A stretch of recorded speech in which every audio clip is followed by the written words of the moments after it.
జయమిచ్చు ఆడవు. దేవునికి స్తోత్రం. హల్లెలూయా. నీ ఆజ్ఞ లేనిదే ఏదైనా జరుగునా, నీకెంచి దాటగా శత్రువుకు సాధ్యమా.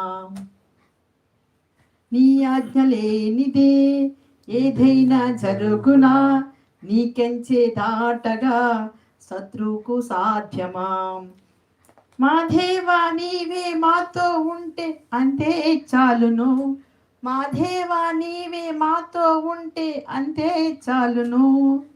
అపవాది తలచిన కీడులన్నీ మేలైపోయును, అపవాది తలచిన కీడులన్నీ మేలైపోవును. ఏమైనా చేయగలవు, కథ మొత్తం మార్చగలవు, నీ నామముకే మహిమంతా తెచ్చుకొందువు. యేసయ్యా, యేసయ్యా.